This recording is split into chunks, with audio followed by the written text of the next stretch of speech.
boy, another episode of Overlord and another twist, plot twist that be said. And it seems money is the root of all problems when it comes to not only Irons on Gold, but also Sebas, because now he's in a pickle of what to do. We start off the episode with Irons on Gold, counting how much money he has. Apparently, he's actually exchanging a deal, more or less just like a test about how to negotiate. So, good old Narbe is the one negotiating, so she's going to send the money, I guess, for an ore that Irons on Gold is pretty much purchasing, so she's going to help out with the negotiations, pretty much giving the 411 if anything goes down, you know what to do. I'm glad we got to see Narbe in this episode. We also get to see a lot of characters that we saw with that Princess Renna and I guess Climb, the bodyguard. We got more insight into his character as he was training with Stronov, and we also got introduced to the prince. I believe Prince Zanuck, who was nothing more than a self-righteous douchebag, actually calling his own sister pretty much a monster because of her ability to like decipher certain stuff. So that's a nifty ability, but alliances are being forged, and there's obviously been movements being made under this household with the 8 fingers, which is quite surprising. So that's, like I said, this is all going to boil down into one thing. I stand by what I said. I think Sebas is going to join up these guys. I think the ending of this episode pretty much clarifies that, because if you noticed, Sebas did not want to get Irons and Gold involved, and Solution was like, she had to the communications felt to contact Lord Irons. Yo, Sebas is doing something shady here, so we can't trust him, so maybe Sebas is going to go solo, and actually the girls, I should say, are working under Evil Eye, who are pretty much allying with Princess Renna. Maybe they're going to come to an alliance with Sebas. That'd be pretty dope, to be honest with you. So that would be kind of cool. I think that's the way things are going. I could be wrong on that. So, speaking of which, we start to see Stronov actually training with, I guess, Climb, because he wants to get better, because obviously he wants to protect Princess Renna, well, that's his crush. It's obviously know what he's doing, but unfortunately, he has the experience, but not the physical tools to keep on getting stronger, which kind of like bounces back to what Brain was saying in the previous episode. Like, there's only a certain level can get to. There's beings that surpass them. So maybe that's what Stronov was like referring to. So I don't know. And then he actually also mentions about Irons on Gold actually saving his life and then helping him out in a big way. So maybe that will come full circle. I don't think Irons on Gold's going to do anything bad to Sebas, because he pretty much helped out Cockatoos in his own way by allowing Cockatoos to do his own thing, allowing most of the lizard tribe to be spared and work under Irons on Gold. Maybe the same thing's going to happen here.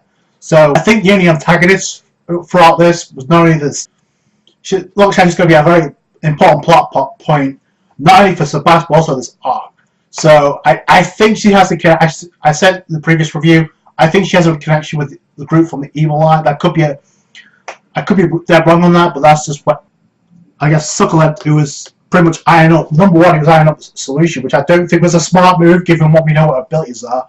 But obviously, he has an eye for iron candy. You picked up Saray, didn't you? Slave trafficking is forbidden. We got word. Then it did that. That's not cool. So we want her back. So in order for compensation, you need to pay us. You need to pay us the right amount of money. Unfortunately, Sebas doesn't have the money to pay it. So either he compensates with something else, which he's got a day to think it over, or something else is going to happen where he has to fork out something else.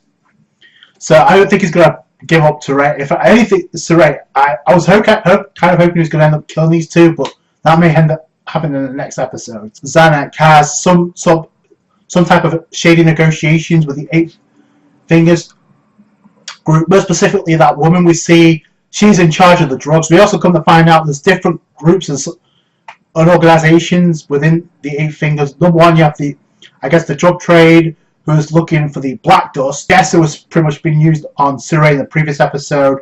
The fields were burnt down, so there's more. It looks like there's more villages, more towns, and Renna is able to decipher which towns it is. At one point, you have Lacus, I guess. One of the main characters is. Also, we get to see one of the ninja twins. I think it's Tia that ends up accompanying them. So they're allying themselves with. And then Princess Renna says, I don't want anything bad to happen to you because that'll make me sad. And so we got a touching moment there. So I definitely foreshadow. He's definitely going to get a power up, if you want to call it that. because this whole mention about there's only a certain level you get to, so I definitely think that's going to be broken by the end of this arc, hopefully. So, like I said, I definitely see Sebas helping out. I mean, they all have a common enemy, it looks like. Get the feeling these two douchebags that are looking to pick up Sure again, or at least trying to negotiate something else, are also working for the Eight Fingers as well. At least the group that's actually involved with the slave trafficking. That's my gut feeling, and that could be all tied up. And these guys team up against the Eight Fingers, unless Irons and Gold does something to help out too, which I could see. But I want to see Sebas what he can do when he goes all out. Same with Nabe. So Solution seems like no pun intended. She's going to be the problem because she's the one that ratted out Sebas and pretty much said, "Yo, he's a traitor to us." So it's Irons on Gold going to do something to Sebas now. So I don't know. It looks like it's a plot for each of these. See what happens here. Honestly, I thought Sebas was going to kill those two who were looking to actually pop. I guess they're looking to get a one-night stand with Solution, but I'm pretty sure she would have devoured them anyway. So it's going to be interesting where that goes.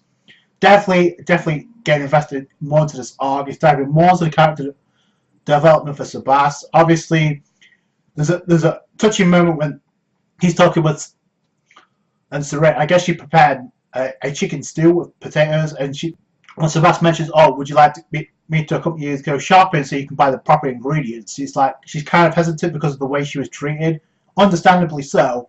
But Sebas is like, "Yeah, I'm pretty strong, so I'll make sure nothing bad happens to you," which could be foreshadowing what's to come. And like I said, if Irons does not help out, I'm pretty sure Sebas may help himself out, but with the Eight Fingers organization involved, it could end up aligning with the princess alongside Clyde. That's just, it could happen. So I'm interested to see where this goes. That's it from me. Thank you so much for watching. Like this review if you did appreciate that. Subscribe to the channel for more Overlord. Catch you guys later.